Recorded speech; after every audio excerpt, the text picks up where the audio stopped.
to a new world of gods and monsters. It's alive! Here's Johnny. What's your favorite scary movie? Oh, I'm telling you, brother, it's a frightful sight. See what goes on Halloween night.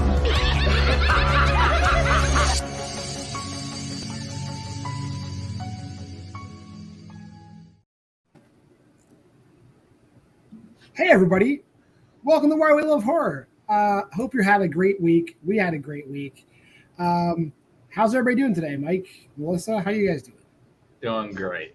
Doing awesome. I got wings now. Yeah, Melissa, as usual, has centered her background in such a way that it looks incredible. If I did that, I'd just be frozen the entire time. But sooner, I'll be getting a new computer in a few weeks, and I'll be able to do cool backgrounds too, or I'll have Dracula eating my head or whatever. We'll see what happens. But this week, we're talking about the movie that just came out last Friday. This is dropping on Thursday. It's still last Friday. The Last Voyage of the Demeter. He's coming!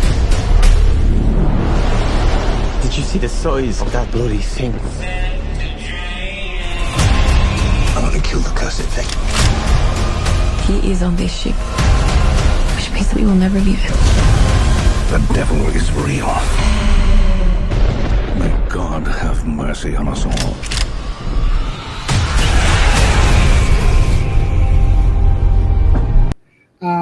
Basically, if you've watched any Dracula movie, if you watched the original Dracula from the 30s, if you watched Bram Stoker's Dracula, you're familiar with at least this line of dialogue as a throwaway piece of dialogue. It's kind of like how Dracula gets from Romania to England, but they've usually historically just glossed over this part of the story. So somebody decided to finally tell the story of what happened on the ship that is actually transporting Dracula in its cargo hold. So this is a 2-hour runtime movie where we get to learn all about the last voyage of the Demeter. So jumping right into it, I can't imagine anybody have anything bad to say about this movie. It was an absolute gem. Mike, I'll let you go first. Oh yeah, I am a very big Universal Monsters fan, and knowing that this movie was like 20 years in the making or something like that, it's been a long time in the making. I absolutely fucking loved it. It's exactly what I wanted. It is Dracula on a fucking boat, and I couldn't get enough of it. Melissa, initial thoughts. Initial thoughts is, I go to the movies to be entertained, and the unfortunate thing is I was not entertained with this movie. Not enough to overlook a lot of issues. If I'm entertained enough, I can sometimes look past different plot holes or what have you, or clunky dialogue, but man, this thing is incredibly boring and repetitive, and I was having a really hard time staying engaged. Like I found this so incredibly dull. And when I'm in that mindset, I analyze things even more intensely, and I just feel like there's just so many issues with this movie. All right, I think we're going to go right back to you in a second. But I'll just say what I thought initially. I got real, like I said in my review on Letterboxd. It's real like Alien. It's like the same plot as Alien, more or less. And I know, Melissa's probably, Mike's nodding, Melissa has a headache, but it really is. It's just like there's something on this thing that we can't escape from, and it's slowly stalking this very limited crew of people, which, sounds like Alien. So I got a lot of Alien vibes. A lot of the shots are kind of Alien-like. A lot of the plot devices are Alien-like. However, it didn't really feel derivative to me because it's still Dracula, and it's still a story that existed way before Alien.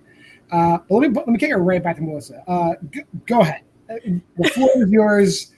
Spoiler free. What is structurally wrong with this beautiful movie that nobody should say anything bad about? The Last Voyage. What is wrong with this movie? So many things, but I will say, if I hear somebody say alien on a ship one more time, I'm gonna freak out. I am gonna freak out. I understand that is the pitch. I understand that's the vibe of the movie, but for me, I think that's an insult to Alien, because Alien is a perfect film with tension.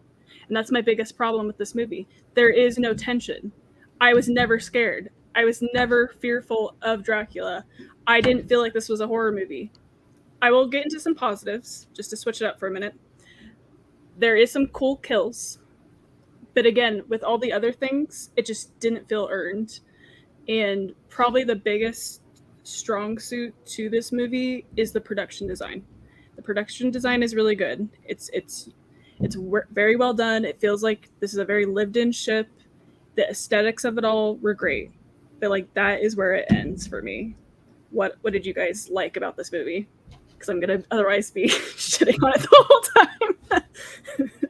I'll say I'll jump off with Melissa with the ship looks fucking incredible. Like especially at night with the fog, the ship is incredibly looking. And I will say, I do think there was tension throughout, especially with Dracula stalking them on the boat scenes, especially on the upper decks, and then with the small grandson Toby, Elliot's grandson.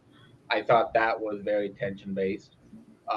And David, I always fuck up his name. David Dastmalchian is fucking incredible in this. Having quite a year, David Dastmalchian. He's having. Oh yeah. Okay, he looks incredible in a beanie. I love his little hat. Okay, go on. Sorry. Yeah, I love the cast for the most part, even though some of the casting is a little bit just like weird, but I like the cast. Corey Hawkins had me convinced he was British, but I know he's American, which is weird. It's like I know this guy's American. All of a sudden, because he was hitting in it, governor. He was hitting everything. I believed it. Liam Cunningham, Davos Seaworth, always bringing it. The little kid from Cobweb is killing it. I think all the cast members, I believe they were all hardened people gathered from every corner of Europe. You had your Russian dude, your Irish dude, a Chinese guy for some reason is the cook. I don't know how he got there, but he was there. And the score was, helped it out. Most gothic vampire movies have a good score. It's hard to mess that up. What? Melissa? So I strongly disagree. That was one of my biggest problems. Is like I liked all these actors. I think they're good actors, and I think they did the best they could. But the script, the direction, and these characters were terrible. Starting with Clemens, he was not a hardened person, and he literally says a comment that like he grew up on a ship. There's nothing about that man that made me think that at all. Like he was way too well polished, and like he's educated, and that's fine. But like, come on, give me a little bit of that back history of you being on a ship.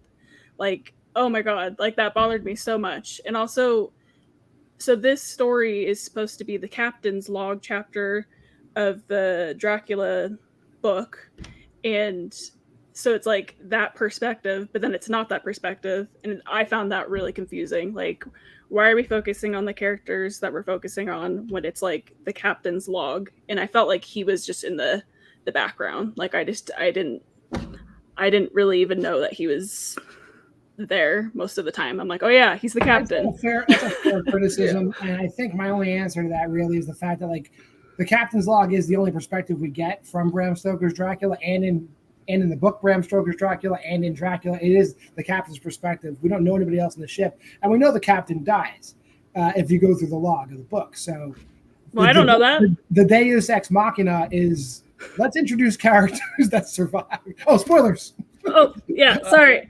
Yeah. Sorry, I'm on it. These characters that can potentially survive this massacre, because like I think one of the things you didn't say, and maybe my only real downfall to the last Voyage of Demeter from my perspective, is it kind of has that wrong turn prequel kind of like thing to it. It's like I know the bad guy wins. Like I know I've seen Dracula. He makes it to England. They're not going to stop this guy.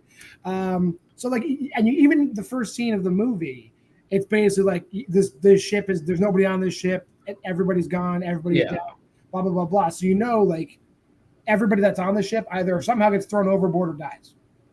Yeah, that was a big problem to me, is how the movie started. Was it's like, yeah, we're starting at the end, so it's like, okay, so the journey is going to be the film, and that's supposed to be the part that's like we're supposed to be invested in. But like, I'm sorry, like that just did not work for me. To me, which we'll get to when we get to John's segment, but like I think it would have been way more interesting to spend this last voyage part only like 20-30 minutes, and then maybe towards the end of the film like have that part a little bit more elaborated, might have been a more interesting movie, but I don't know. Anyways, okay. I feel like I'm out of breath.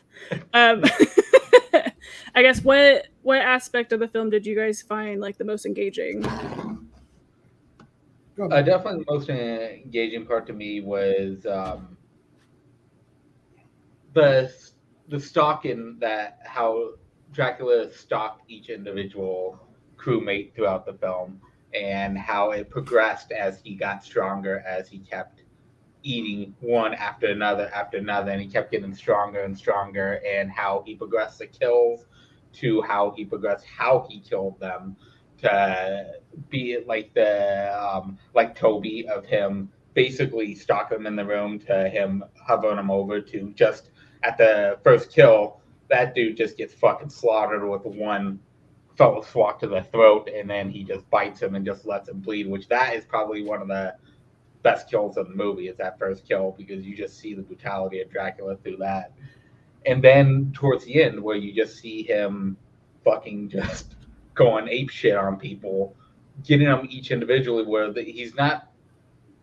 What I thought was great is the fact that they showed him not as like the Terminator, where he's just fucking going one after another, but he individually takes them out throughout the film until there's enough left to where he can just fly around and grab these people at random. If he didn't just fucking with one after another go ape shit in one night, he spent a couple nights going through them each individually to take them out each individually. I thought that was a very big, strong point. I would say, and this is like a positive and a negative, they really do, well, they do a decent job of like establishing like the rules and the lore of like, you know, vampirism, like how it's transmitted, like, you know, how, and like, I'll get to it when I fix the movie, like, because they fuck up while doing it. Like they set up a bunch of rules and they kind of violate some older rules that we already know about Dracula. So I don't know where they're going with the Voyage of the Demeter. I don't know if they're planning on like bookending this with like a new Dracula narrative, which I'd be interested in, because this Dracula is like batshit compared to like other Draculas that we've seen. Though we have seen this kind of Dracula before, but it's not the majority of Dracula films. Usually we have the whole like, you know, Count Dracula, not, you know, freaking the Descent Dracula. So like, yeah, I'm interested in how they establish the things. I'm interested. I did, you know, in contrary to what Melissa said, like, you know, we do get Clemens's view, and he is the doctor, and he is looking at it through like this new disease. Like he kind of triages it. He figures out how to keep it at bay. But then, like, you know, things keep happening, and, you know, like people get turned. All the scenes where like a human being turns, and like, you know, like all the special effects with like the, you know, exposure to sunlight and everything. The scene where Liam Cunningham, you know, opens the thing where Toby's body is and his beard catches on fire. Like there's some good scenes and good effects in this movie that I think are pretty well done. Obviously it's CGI, but it's not like shitty CGI. Looking at you, the Meg. It's like, it's better CGI. Like it wasn't insulting CGI. So I like that as well. Yeah, I will say, again, I know I'm being pretty harsh on this movie, but like Go harder. I do think some of the CGI is good, but also bad. So like I will say, like what you're talking about, like the first time where somebody kind of burns on fire, I thought that was really effective, and I was like, okay, like I thought the effects were well done. But then when it's like, when we get the third person burned, it's like it was getting, again, that repetitive nature. It's just, and I understand that that's like what's going to happen if they go in the sun, but at that point it just felt repetitive for me. And then kind of transitioning into Dracula, because I want to hear your guys' thoughts on kind of what you were starting to say, John, about like that this is a little bit more of a what's the word I'm looking for? Yeah, like this form of Dracula isn't really in this like human state. I know they kind of mentioned that like Dracula is like the devil in or a man in a devil suit, or I you know what I'm saying. I got that all mixed up in my head. Okay. But for the most part, we get like this bat kind of version that's not really in this human state yet, not until, when we get to the end of the film. But for me, I really did not like the CGI scenes with Dracula. Like that, it took me out of the film and it bothered me. But on the flip side, when we actually got, let me find this gentleman's name, Javier Bodet, when he's actually like Dracula, those scenes really worked for me because it felt like something tangible. It felt like he's kind of always like in sight, but he's still kind of in the shadows. Like that stuff worked for me, or like the fingernails or the teeth. Like I personally would have rather seen less of Dracula in this movie, and then maybe that tension and suspense would have built for me. But the CGI flying around Dracula, that took me out, and I thought it was corny as hell. And honestly, just because you said it, Javier Botet is like incredible. Every movie he's in, like he's Tristan Medeiros in Wreck and Slender Man, and anytime you need like a really thin, creepy, wacky inflatable tube arm man, you call Javier Botet on speed dial. That dude fucking delivers every single time. So, anytime you see him in a movie, like it's going to be great. Like he is a generational talent for what he does. I'm just shouting him out. Yeah, that's why I was like, I need to find his name. Yeah. So what did you guys think of Dracula, the Dracula design, that character? Here's my one criticism, and obviously I'm going to get back to this. Like the last Voyage of the Demeter, in the context of the Dracula story, like you've already introduced, like assuming I'm reading the book or watching Bram Stoker's Dracula, like you've introduced Dracula as Count Dracula already, like a man. Yeah. You've introduced him as an aristocratic, some decrepit, whatever old man, right? So that's him. Now, when he gets to England, he's doing a little bit better, I guess, because he ate all these fucking people on the Demeter. But anyway, like he's not like the Dracul. He's not the dragon Dracula like this guy, like really ever. And I don't know how you would necessarily transition from Transylvania Dracula to this for no reason to the guy at the end of the movie, the guy, Gary Oldman in England in Bram Stoker's Dracula. So that's the one piece that's weird. It like really messes with like the timeline of Dracula. Like if he was just like kind of like how they were presenting him at the beginning of the movie, where he's like just in the dirt, like weak, kind of needed the body to feed. That's when they kind of should have showed a little more, and then maybe done a little less of the wacky, like dive bombing, Pearl Harbor shit at the end of the movie. Like it's the pacing of Dracula is just weird. That I'll say. Mike? Yeah, no, I'll agree on that. Is that I think what they were going for is a new version of the creation of Dracula, and this was like how he became the human form that he is, that we later see in the actual Dracula movie. But yeah, I think that they did a major change at the beginning, and they didn't explain it fully. That they probably should have explained it a little more fully than they did. They explain it more as he's a mythos to the people that are talking about him, like the dragon on the side of the crate and stuff like that, but they don't actually get it fully involved in what he truly is. So I think that probably could have been explained better. But then when we get, like, I actually really enjoyed the look of Dracula and having him be the monster, like a full-blown fucking monster, like from Dusk Till Dawn type vampire that we see at the end of From Dusk Till Dawn, where they're all basically fucking bats. That's basically what he is. He's a fucking human bat throughout this movie that is just fucking totaling people while he's feeding and getting stronger. And I do love the look when they finally show him in actual, not necessarily human form, but more semi-human form at the very end, where we see him in the bar and we just see the smile that he gives. I thought was done fucking greatly. And that brings up another great point that I'll bring later. It's what happens with Clemens and who Clemens ends up being.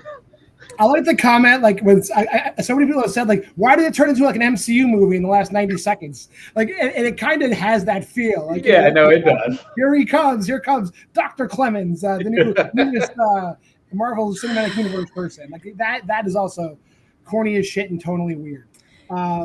You were going to say that. I'm sorry. No, don't be sorry.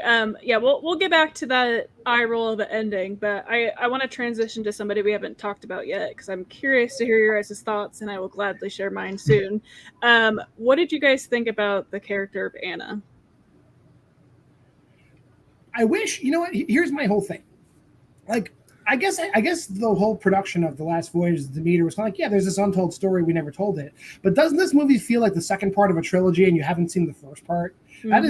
That's kind of like, it's like clearly the oral history that Anna gives everybody about Dracula terrorizing Transylvania for 400 years would have been another fantastic story. And we also could have introduced, you know, because he can't, in the state he's in, he can't get out of Transylvania. You need Harker to get out.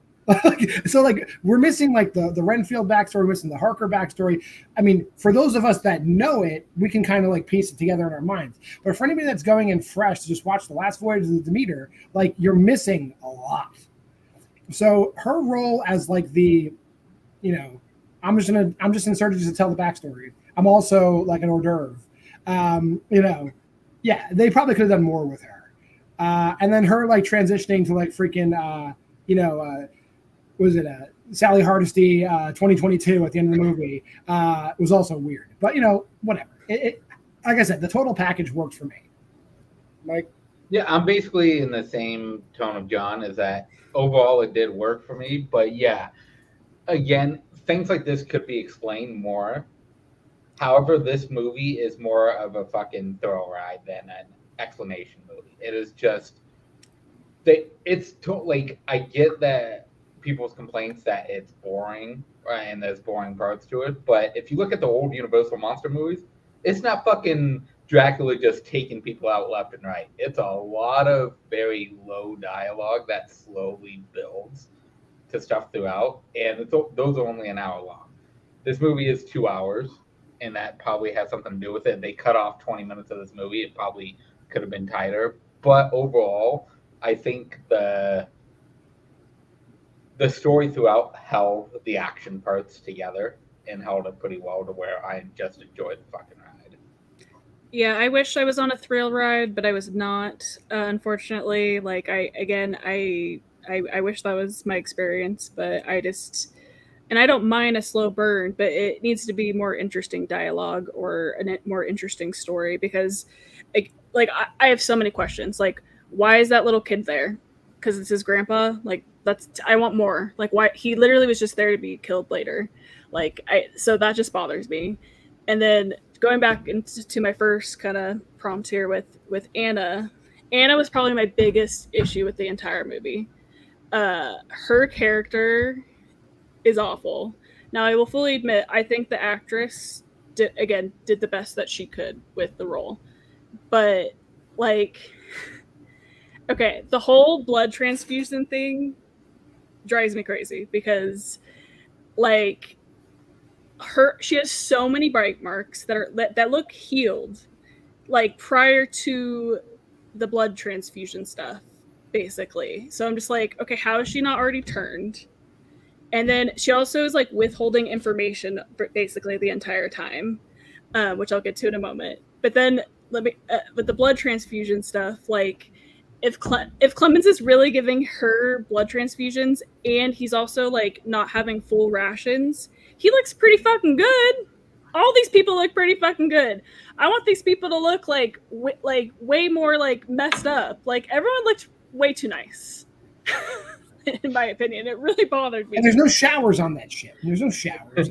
Yeah, like I wanted to feel like I could smell them, you know? Like I wanted them to be stinky and gross and sweaty and they're trying to get there quick because they'll get a bonus, yeah, you know. It's July in the Mediterranean, guys. It's July in the Mediterranean.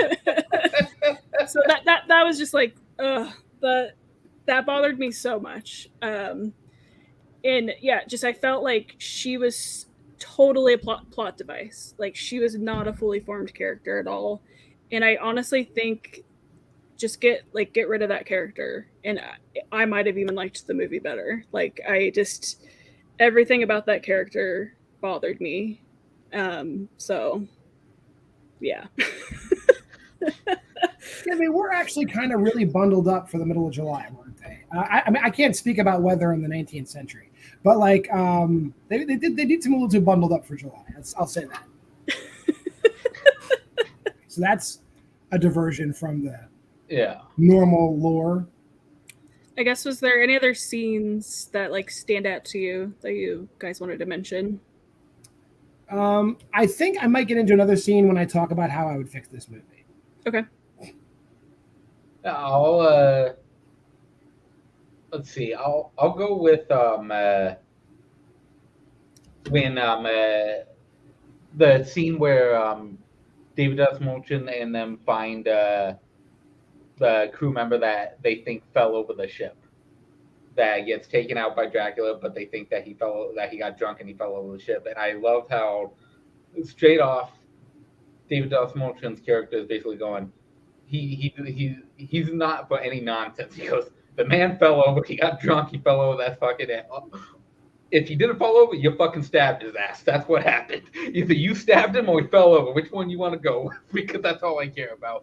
He just wants to get back on the ship. He wants to get them the fuck over to England. He does not give a shit what just happened there. He only has the two versions he wants to go with, and then he's done. And I thought that showed with his character that he's just a no-nonsense character until they finally see Dracula in that third act when they're going after Toby, and he finally figures out, okay, fucking dude is actually real. And really, they kind of get into all these problems because, like, they know something's up. Yeah. Right? Like, Dracula kills all their livestock, and at that point, they should have been like, let's just, let's just stop here in Greece and just restock. But they don't because they're greedy, and like they know if they go before schedule, they forfeit their bonuses.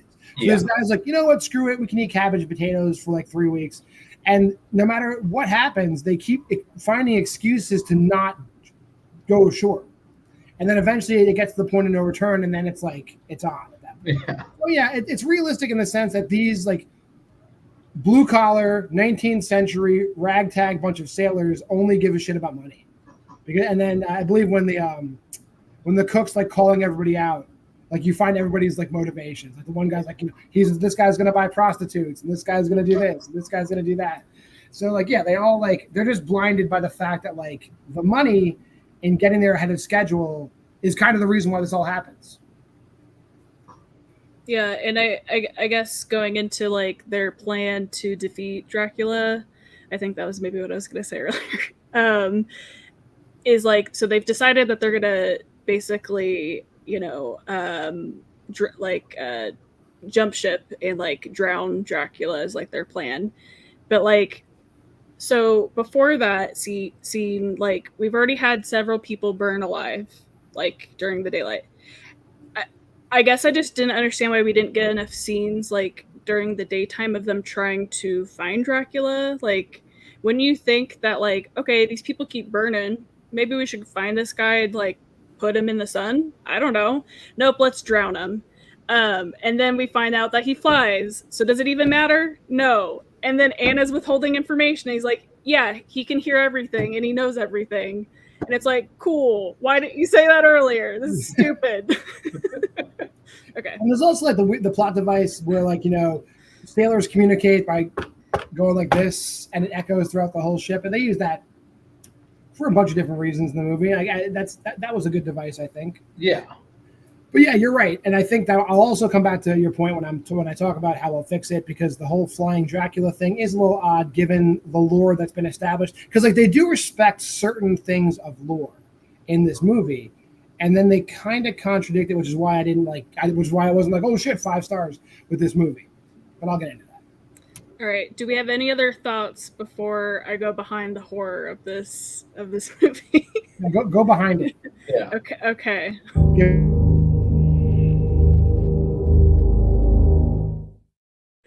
So, as we already mentioned, this movie was in developmental hell for like 20 years.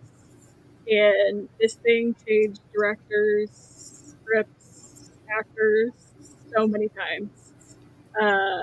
It's insane. The one I wanted to mention for John is Nomi Rapace. Sorry if I'm saying that wrong. Nomi Rapace from Lamb? Yeah, your girl from Lamb was attached to this at some point. She was going to be Anna. That would have been. I think that would have been a waste of Mimi Repeats. I mean, I don't know if she was going to be Anna, but she was tied to this at some point. But it was during her time for Prometheus that she ended up going that, or like she already was like dedicated to that movie, so she kind of had to pull out. I think it was more of a scheduling thing. But as you know, it didn't come out until this year anyway. So, but I wanted to mention that one because I'm like, your girl from Lamb could have been in this, but she wasn't. And then I think just ultimately for me is like this movie actually really reminds me of The Boogeyman in a lot of ways because it's the source material is not a lot, and I feel like you can see that here for me. I just wish they would have expanded it a bit more. I will admit I haven't read Dracula, so I don't know how like if this is like a true adaptation or if there was things that were embellished or not. I'm assuming that last segment was. I think all you get is the captain's log in the book. I think that's all you get. Yeah, that's all you get. There's a lot of extrapolation. Yeah. Okay, I just kind of wish they expanded upon it a bit more, and I don't know what that would be, and maybe John has some ideas in his segment here soon, but. Yeah, the main thing that I had for Behind the Horror this time was that, I mean, this thing was in like development for the past 20 years, and it's pretty insane that this is what we got. But yeah. Anything else behind the horror? That's all I had. Now let's fix this movie. All right, let's do it. I can fix it. Yeah, like I said, this movie shouldn't have come out like this. We should have had a movie that this should have been the second part of a trilogy, like 1,000%. Like we should have established Dracula, however we're going to establish him, introduce like the Renfield character, introduce Harker, get all that shit, get the story that we know, because the framing of the story takes elements from Dracula and adds elements. Like for example, the reason why he goes from Romania to England in the overall arching narrative of the story is he has to be transported with that earth.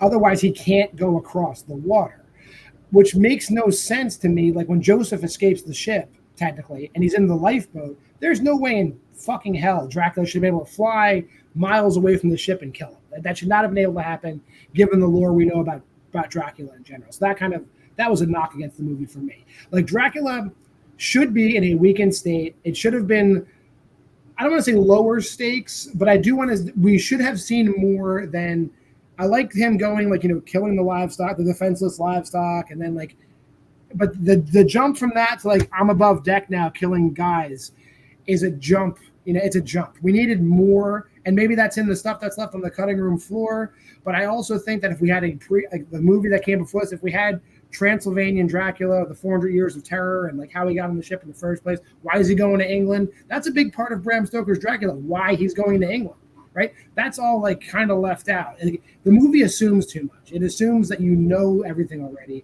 And I don't think a lot of people going to see this movie know all the stuff about Dracula. Also, I do think, yeah, they put the cart before the horse. They lead with the fact they pull the whole, like, what's going to happen at the end of the movie too. And I think that also could have been done away with if this was the second part of a trilogy. So my major part is, why didn't you give us Dracula before you gave us The Last Voyage of the Demeter? Andre Overdahl, I love him as a director. I would love an Andre Overdahl Dracula trilogy, but this is the second story. That's how I would fix it.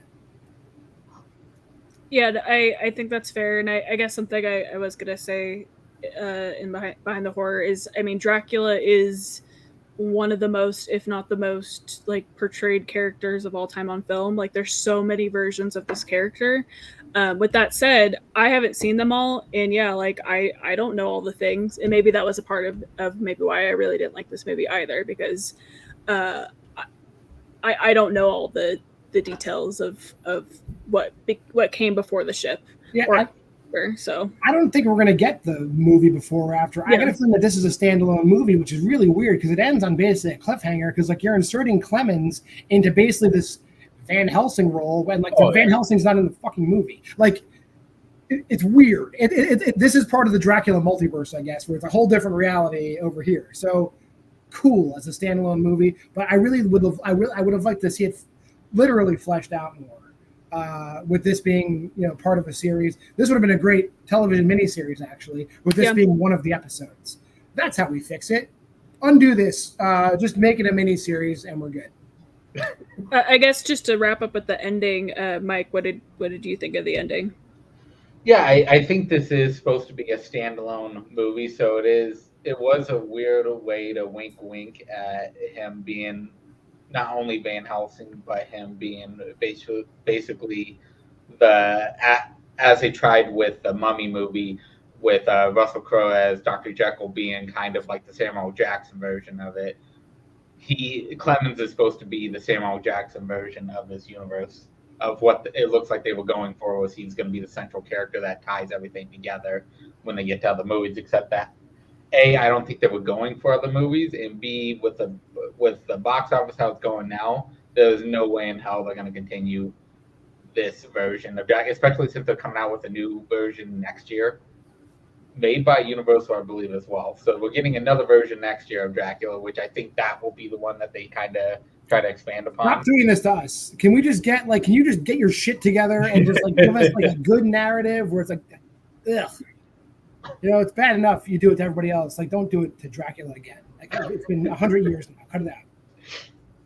Yeah, I mean, at this point in the film, as I've already expressed, you know, I really was not having a good time, and I just had so many problems. So I had the biggest eye roll to this ending. I thought the dialogue and kind of the narration was super corny, and I was so annoyed that this was the ending. That it's like, oh, here's another trying to make a franchise sequel movie that I don't want. So, anything else we want to mention before we wrap into our ratings? Let's take the spoilers down and get to these ratings. Mike, was this a good fucking movie or not? Oh, you already took it off. Okay, God. Okay. I'm doing terrible at this. No, you're good. Mike!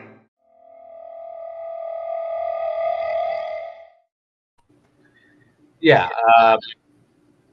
like I say throughout all this, I absolutely loved it. It's a great fucking movie to me. I absolutely had a great fucking time with this movie, and I will continue to watch the shit out of this movie when it comes out. I'm probably gonna go see it in the theater yet again soon because I have a friend that really wants to go see it. I loved pretty much everything about this. I had a great time. I love the character of Dracula, and I love seeing this new iteration of Dracula.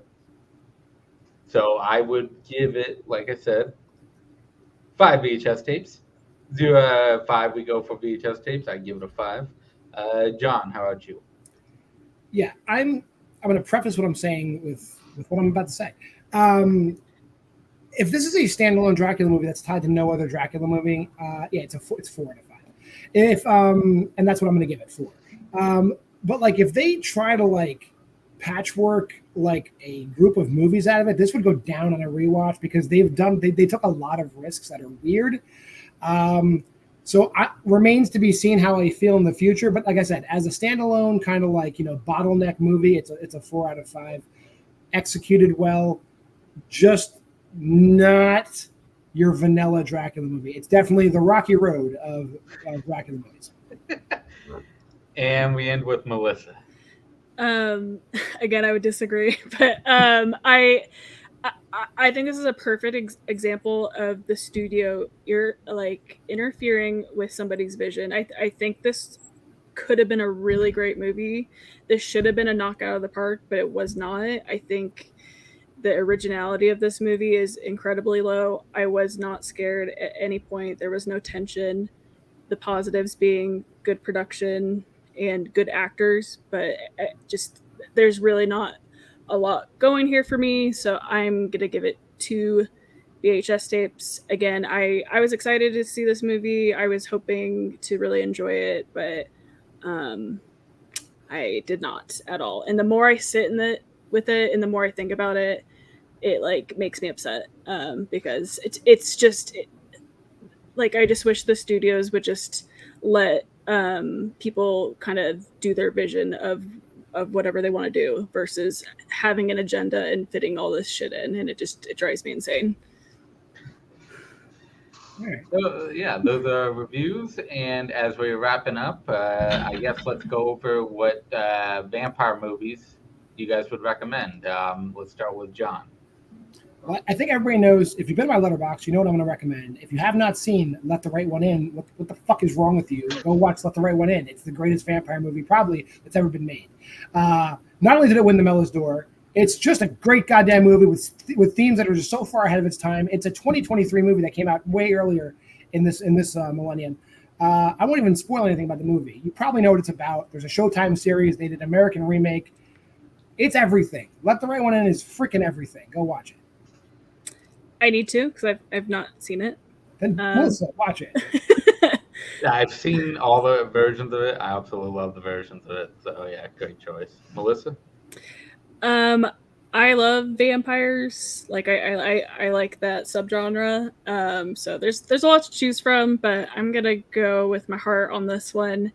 And The Hunger from 1983 with Catherine Deneuve, Susan Sarandon, and of course David Bowie. It's a good erotic horror 1980s like vibe. It's a vibey movie for sure. And I really enjoy it, and I love Tony Scott. I like the vibes of his movies. Also a great choice. And I'm going with the quintessential 80s movie of all 80s movies, fucking Lost Boys.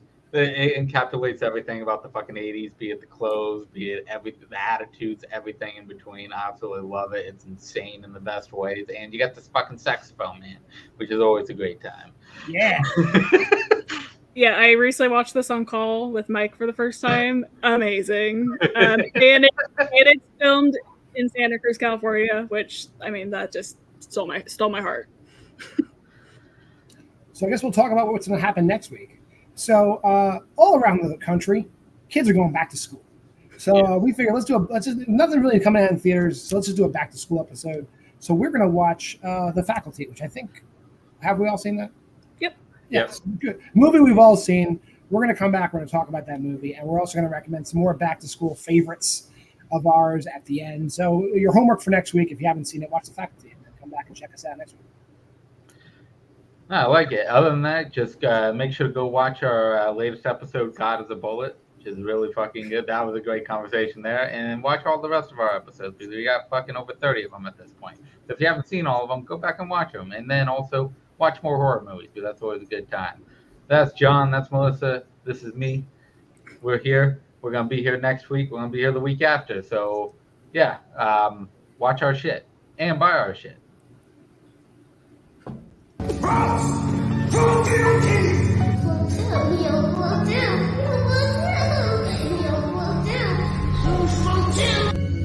she wouldn't even harm a fly. Hurry back. Be sure to bring your death certificate.